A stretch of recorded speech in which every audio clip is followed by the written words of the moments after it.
what the big deal about Cracker Jack is. Did you ever go and buy a pack of Cracker Jack thinking you're going to get a prize and find no prize in the box? You got to be kidding me. You have got to be kidding me.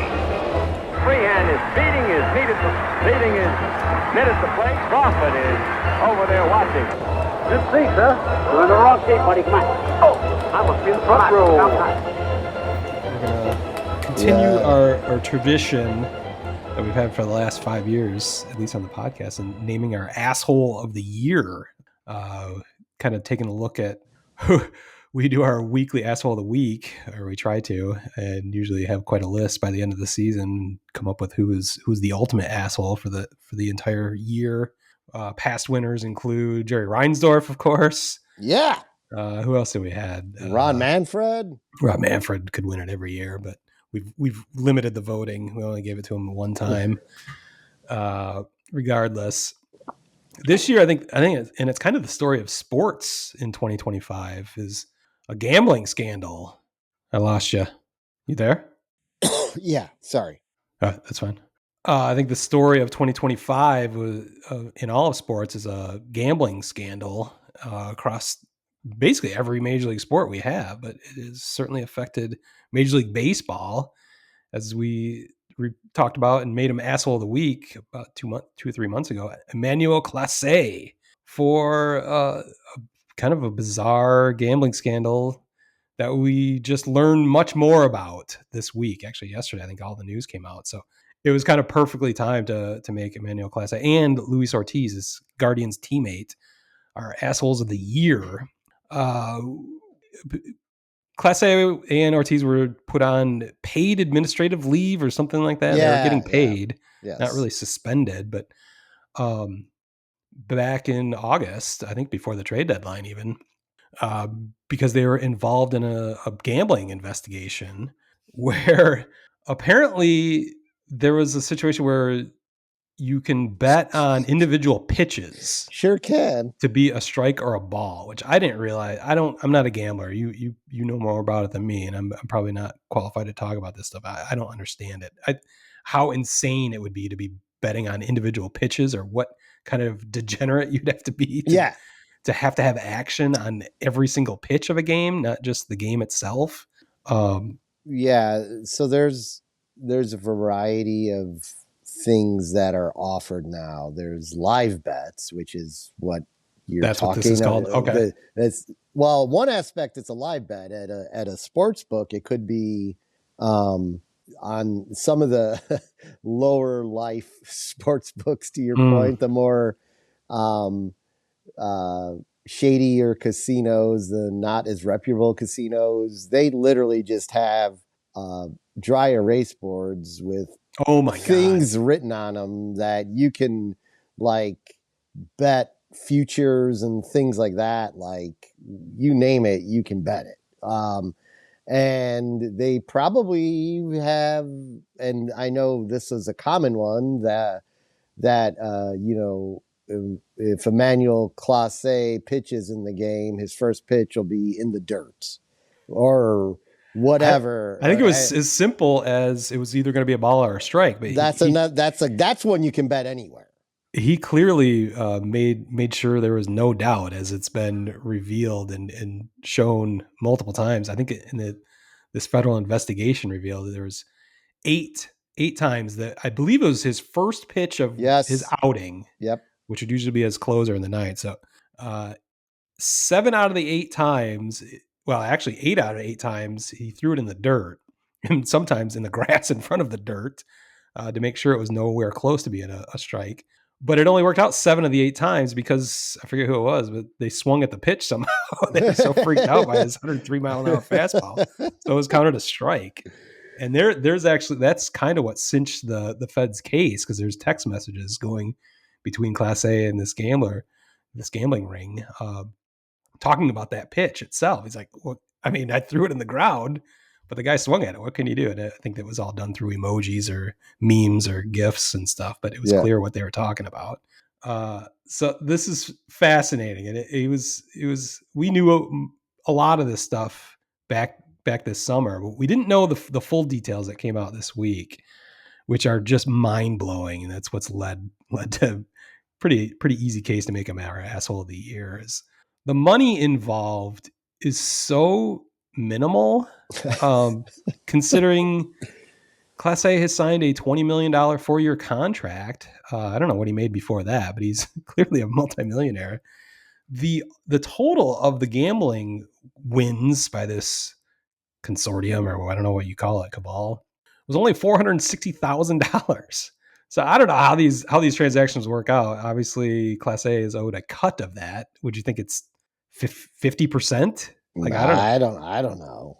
No idea on that. I can't speculate on that, but he's the one doing all the work. From the Chicago, how do you not know how these things work? he's doing all the work, but the part I don't remember, was he investing any of his own money?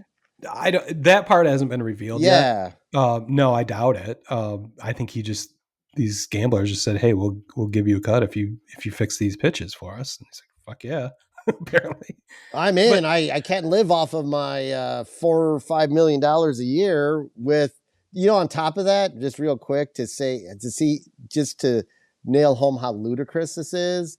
That contract was upwards of $38 million with all the bonuses. Oh, which wow. He was a good enough pitcher. He has he was the best closer in baseball for the last couple of years. Yeah. So. He can hit all of those milestones, but he gave it all up for some cut of less than $500,000. I mean, what the fuck is wrong with people? Well, it's not even just the money now, because now this is a federal investigation where he was indicted and on the lam, I guess. He's not. Luis turned himself in, right? Because he was in the United States. Ortiz has been arrested.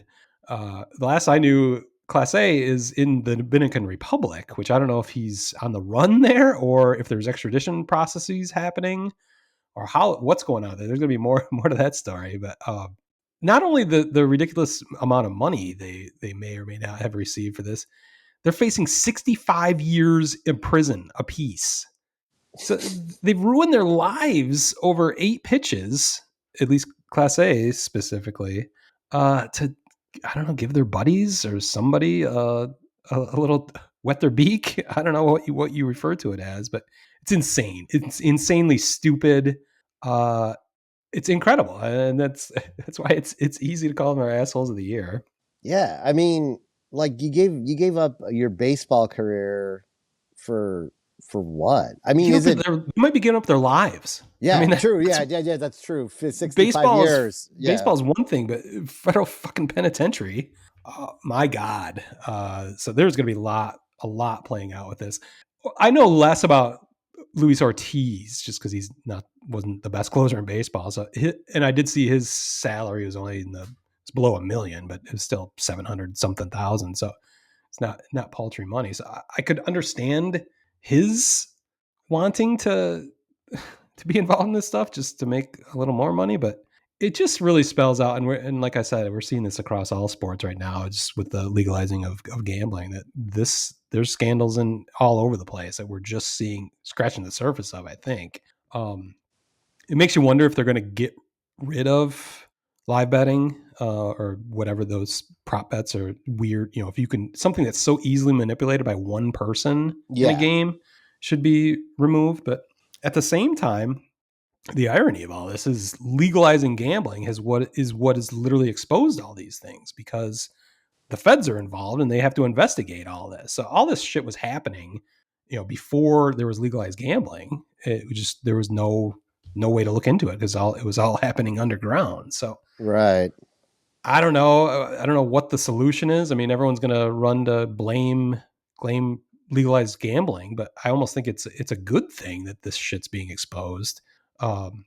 If you take away betting on a ball or a strike being thrown, does that just push it back underground and then we wouldn't know what's happening? I don't know how that works. So do you bet on games? You do parlays. I think I've heard that you could have pick a money line and then, have Clase throw in a first pitch ball and parlay that. I wonder if they'll eliminate those things. Does that seem like a solution? Do you have any idea how this could be solved?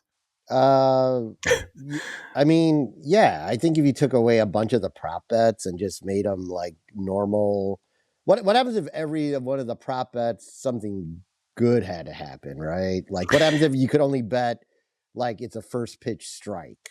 You know what I mean? Home runs. That's interesting. Yeah. Yeah. Like, so, I don't bet on anything weird. I only bet like home runs and strikeouts and winners and losers and things like that. Yeah. But like, and same thing with like football, like rushing yards and passing yards and stuff like that. Like you're right. There's a obsessive degenerate side to someone who is like saying, the over under on balls and strikes in an inning, or what the first thing of the game is going to be. And if you eliminate the negative, I guess you wouldn't be able to get money on the other side of it, though. So I don't know if the casinos could handle that. Yeah, I mean, I think I don't know. I just think like maybe you take out this idea that you're betting on a specific pitch versus an overall outcome, and I think that's where it gets eliminated, right? Yeah, I think that's like if you're just betting like someone's going to get 6 strikeouts or they're going to walk 6 guys, well, I don't know. I guess someone could pitch enough balls to walk 6 guys, but it gets a lot more complicated than just throwing a ball into the dirt. Yeah, but like the totality of it is where the final outcome of someone's outing or something is where you can start, in my opinion, you can start to like mitigate these things, but I don't think they'd ever all go away, Yeah, I mean, even a home run, like if the pitcher was in on it, we saw from the White Sox throwing the World Series that you could groove a ball to a batter, and if the batter knew, like if someone said the fastball is going to be coming down the middle on a third pitch, okay. Yeah. He's still got to hit it though. Yeah, so no, that's true. That's why I like your idea. And I think you're on the right track for sure. Like what we're going to see in the future is like just limiting such obvious things that are way too easy for one person to manipulate. 100%. Class A, 100% decided he could throw the ball into the dirt, and there's nothing anyone else on the field could do about it. So I think you're on the right track there. We're gonna save the sports world. Good job. Yeah, well, that's what I'm here for. I'm here to get things on the right track. They should bring me in to get this labor agreement taken care of. I think you and I can figure this out quickly. I can mitigate this shit, and we can keep baseball going. Yeah. So come to enemy of my enemy for to save the world. So, but I think that this discussion has made it ultimately clear that Emmanuel Clase is our asshole of the year 2025. Giving up $38 million and his life. Yeah, boy. He goes to prison, unless he remains on the lam. Yeah, that might be a better option. Just kind of stay in the Dominican. I don't know how easy it is to hide there, but just do a little fugitive action. You could change his name. We've seen that happen in baseball before. So, yeah, who knows what's going to happen. Say hello to Miguel Sanchez. One guy poured beer all over my head. The guy said, how can you take that? I said, look, that man didn't do nothing. He poured some beer on my head. He's just showing he's a White Sox fan. There ain't nothing wrong with that. Sparky, a million thanks for, as always, the most interesting interview. And now today, let's just have a lot of thrilling baseball and not so many fisticuffs.